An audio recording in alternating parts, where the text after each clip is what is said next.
भगवे से इस्लाम बता।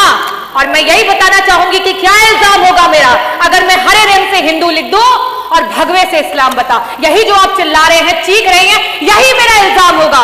और ये कह दो कि हम सब एक हैं, तो क्या होगा अंजाम मेरा, क्या होगा अंजाम मेरा। संविधान की जय, भारत माता की जय, जय भीम, जय समाजवाद। डॉक्टर रागिनी।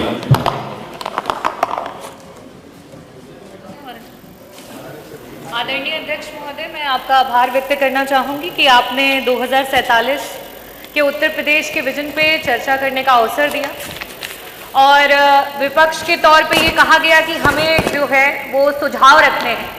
अध्यक्ष जी, 9 वर्षों की जब से ये सरकार है, लगातार विपक्ष और हमारे राष्ट्रीय अध्यक्ष श्री अखिलेश यादव जी आप लोगों को सुझाव देते आए हैं, लेकिन आपने ना तो सुझाव को सुना और ना ही उस पर कोई कार्य किया। मैं अध्यक्ष जी अगर विजन के उत्तर प्रदेश के विजन की बात करूंगी तो ये जरूर कहना चाहूंगी कि प्रदेश का विजन तभी धरातल पर उतरेगा जब उसका सारा विभाग एकत्रित होकर के एक साथ काम करेगा। हमारे बेसिक शिक्षा मंत्री जी यहीं पे हैं। आज बेसिक शिक्षा का विभाग जो है वो बेसलेस विभाग हो चुका है, क्योंकि इसी सदन में कई बार बोला गया कि मंत्री जी विद्यालय जर्जर हो चुके हैं, विद्यालयों को बनवा दो। मंत्री जी ने कहा ना। मंत्री जी स्कूलों में जो है शौचालय नहीं है, बनवा दीजिए। मंत्री जी ने कहा ना। हमने कहा कि मंत्री जी बच्चों को वहां पे शुद्ध पेय जल नहीं मिल रहा, जल दिलवा दीजिए। मंत्री जी कहते हैं ना। हमने कहा कि विद्यालयों में इलेक्ट्रिसिटी नहीं है, मंत्री जी विद्युत जो है उसको वहां पे आपूर्ति करवा दीजिए। मंत्री जी कहते हैं ना। हमने कहा आज पूरे उत्तर प्रदेश में 2 लाख से भी ज्यादा बच्चे हैं जो टेट और सुपर टेट पास करके धरने पे बैठे हैं कि एक दिन बेसिक शिक्षा विभाग की वैकेंसी आएगी और उनको नौकरियां मिलेंगी। मंत्री जी वैकेंसी निकलवा दो। मंत्री जी कहते हैं ना। हमने मंत्री जी को कहा कि मंत्री जी शिक्षा मित्र मर मर के काम कर रहे हैं, अरे मंत्री जी उनका मानदेय बढ़ा दो, उनका समन्वय कर दो। मंत्री जी कहते हैं ना। हमने मंत्री जी को कहा कि मंत्री जी रसोइया मात्र 2000 में काम करती हैं, हमारी रसोइयों का मानदेय बढ़ा दो। मंत्री जी कहते हैं ना। अरे समय बड़ा कम है, मैं आऊंगी। हमारे ऊर्जा मंत्री जी दिखाई नहीं दे रहे हैं। आज ऊर्जा विभाग जो है डबल बी विभाग हो गया है। डबल बी माने बी से भ्रष्टाचार और बी से भेदभाव। मंत्री जी जब जनता के बीच में जाते हैं तो कहते हैं निजीकरण मेरा अकेले का निर्णय नहीं है। मंत्री जी जब अपने अधिकारियों के बीच बैठते हैं तो कहते हैं अरे तुम लोगों ने तो विभाग की नाक कटा दी है, आज बिजली विभाग जो है वो अंधा और गूंगा हो गया है। लेकिन वही जब इस सदन में मंत्री जी बैठते हैं और हम कहते हैं कि मंत्री जी निजीकरण जो है विभाग को मत बेचो, तो मंत्री जी कहते हैं ना।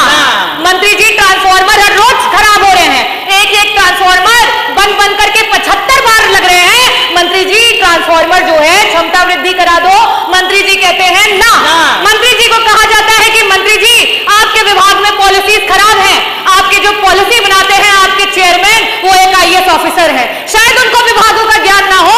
मंत्री जी IAS ऑफिसर हटा करके समाजवादियों ने जिस तरीके से इंजीनियर को वो पद दिया था उनको वो पद दिलवा दो। मंत्री जी कहते हैं ना। मैं यही कहना चाहूंगी कि ऊर्जा विभाग मंत्री है नहीं, बड़ी बड़ी बातें करते हैं और उन्हीं के डिस्कॉम में पश्चिमांचल में आज इतना भेदभाव है कि सिर्फ एक ही जाति का व्यक्ति, वो कहते हैं हम बनिया की दुकान नहीं चलाते, और पश्चिमांचल डिस्कॉम में सारे एक्सीएन सारे MD सिर्फ एक ही जात के भरे गए हैं और मंत्री जी कहते हैं ना। हमारे स्वास्थ्य मंत्री दिखाई नहीं दे रहे हैं क्योंकि बड़ी निराशा हुई कि हम विजन पे चर्चा कर रहे थे और मंत्री जी ने जब अपनी बात करनी शुरू की तो अपने 9 साल के कार्य नहीं गिनाए। मंत्री जी का तो विभाग रेट्रोग्रेड विभाग हो चुका है क्योंकि उन्होंने अपने 9 साल के कार्य नहीं गिनाए, उन्होंने तो पुराने कार्यकालों को गिनवा करके अपनी बात शुरू की।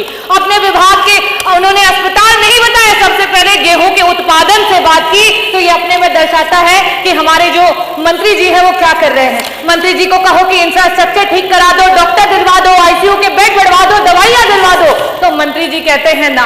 हम उस सरकार से विजन की बात सुन रहे हैं जिस सरकार में आज सरकार के मंत्री जो है वो रोड पे बैठकर धरना देने को मजबूर हो गए। हम उस सरकार से आज विजन की बात सुन रहे हैं जिनके मंत्री आज हम उप केंद्र की बात कर रहे हैं कि जौनपुर में सदरनगंज में जो है हमें उप केंद्र की आवश्यकता है, मछली शहर में बनवा में उप केंद्र की आवश्यकता है। आपके खुद के विधायक धरना दे रहे हैं लेकिन मंत्री जी कहते हैं ना। मैं शुभकामनाएं देना चाहूंगी हमारे माननीय आबकारी मंत्री जी हैं कि आज मधुशालाएं हर जगह दिखाई दे रही हैं और हमारी पाठशालाएं बंद होती चली जा रही हैं। वाह सरकार वाह। मैं धन्यवाद करना चाहूंगी अध्यक्ष जी आपको। हमारे संसदीय मंत्री जी इस समय नहीं है, आज बहुत ऊंची बात कर गए मंत्री जी, बहुत बड़ी बात कर गए। उन्होंने कहा कि जापान में 50% से भी ज्यादा बुद्धिज्म को फॉलो किया जाता है, बौद्धिस्ट है। लेकिन उनके बच्चों को क्या सिखाया जाता है? उनके बच्चों को यह बताया जाता है कि अगर भगवान बुद्ध भी आ जाए और आपके देश के खिलाफ बोले तो आप बुद्ध के खिलाफ चले जाइएगा। ये आपका देश प्रेम है। हमारा देश 80% हिंदुओं का है। 2011 के सेंसस से बता रही हूं, लेकिन उसके बाद भी अपना देश का हिंदू जो है वो खतरे में है। आप किसी मंचों से ये बात कह दें या हमें कहने को बोल दें कि हम अपने बच्चों को ये सिखा सके कि अगर श्री राम भी आ जाए और आपके देश के खिलाफ बोले तो आप उनको भी नकार देना, क्योंकि आपके लिए सबसे पहले आपका देश है और उसके बाद धर्म है। जो धर्म पे सियासत करते हो वो इन बातों को क्या बोलेंगे? और इसीलिए जापान आज विकसित देश है और आज हम कहां पे हैं? आज अभी हम डेवलपिंग कंट्री हैं। मैं अध्यक्ष जी आपका आभार व्यक्त करना चाहूंगी कि आपने मुझे विजन पे अपनी बातों को रखने का अवसर दिया। और मैं चंद बातों से अपनी बातों को खत्म करूंगी, अभी पूरा नहीं हुआ है, क्योंकि विभाग तो बहुत सारे हैं। अगर बोलने पे आती तो सारे विभागों की, आपके सारे विभागों की धरातल की स्थिति, और आप जो ये बात कह रहे हैं आपको बुरा लगेगा। यही चीज संसदीय मंत्री जी ने कहा और इसी पे कहना चाहूंगी कि मैं मुजरिम हूं। क्या ये मुजरिम, क्या मैं मुजरिम कहलाऊंगा? अरे सुन तो लीजिए, अरे सुन तो लीजिए, अरे हिम्मत तो रखिए, अरे सुन तो लीजिए। मैं यही कहना चाहूंगी कि क्या मैं मुजरिम कहलाऊंगा? क्या मैं मुजरिम कहलाऊंगा? क्या होगा इल्जाम मेरा? हरे रंग से हिंदू लिख दो, भगवे से इस्लाम बता। और मैं यही बताना चाहूंगी कि क्या इल्जाम होगा मेरा अगर मैं हरे रंग से हिंदू लिख दूं और भगवे से इस्लाम बता। यही जो आप चिल्ला रहे हैं, चीख रहे हैं, यही मेरा इल्जाम होगा। और ये कह दो कि हम सब एक हैं, तो क्या होगा अंजाम मेरा? क्या होगा अंजाम मेरा? संविधान की जय, भारत माता की जय, जय भीम, जय समाजवाद। माननीय